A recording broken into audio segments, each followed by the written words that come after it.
next guest is ensconced there. Skyler Weinand, he's the Chief Investment Officer at Regan Capital. Skyler, thanks so much for joining us here. Love to get your thoughts here on these markets. As you talk to your clients, we got an S&P that's up 25% off of those October lows. We've got a 2-year Treasury that's around 4.6%. What do I do here with my money at these levels? Yeah, stocks look like a freight train, don't they? It's hard to get off the train, and I think clients have to continue to stay invested generally in the market. We don't know when the next Nvidia or Tesla or bullet train's going to come out from the stock market. So generally stay invested. On the fixed income side, I think it's actually become a lot easier in the last 2 years to play quarterback on fixed income and really get excited about investing in credit and fixed income. Where are you really excited, Skyler? Where are you really excited?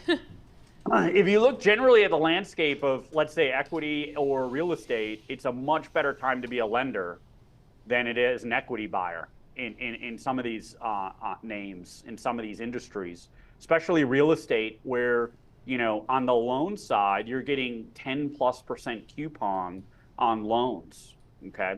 And on the CUSIP side, on the bond side, you're getting 7, 8, 9% yield being a lender to really high quality credits. We haven't seen that in generations. So to play quarterback with advisors that we speak to, they're switching gears and they're getting really excited about being able to put their clients' money to work at mid to high single digits. All right, so in terms of the credit markets, I agree there's some real opportunities out there. I mean, how much credit risk are you seeing your clients willing to take here? Do we stay on the investment grade? I mean, because if I look back to last year, the best performing fixed income sector was high yield, despite all the discussion about pending recessions. So how much credit risk are you suggesting your clients take these days? Yeah, when you look at high yield and bank loans, those are fairly correlated to the equity market. So they're following the exuberance of the equity market. Corporate bonds in general, corporates in high yield, and put munis in there as well, are trading at really rich levels relative to history. We're talking about 85th to 95th percentile of richness. So there's really not much more to gain absent rates drop 2 points tomorrow. This is like music to Paul's ears. He loves him some munis. I work really hard every Friday in our muni segment on our 10 to 12 show to stay involved and understand what's happening. He is like all in. But Skyler, isn't everyone all in on this trade at this point? There's a really good chart on Bloomberg. It's AAA, and then there's another one. I forget the actual ticker, but you can follow the percentage that munis are trading as a percentage of treasuries. And we're hovering around 60%. So yes, it helps a tiny bit, that highest tax bracket, but for the rest of the United States, munis don't really help. So point being, munis and corporates are trading super rich. The opportunities we're seeing are in mortgage backs, where because the banks haven't been involved in 2 years, because the United States government hasn't been a buyer of mortgage bonds in 16, 17 months now, mortgage bonds have become really cheap.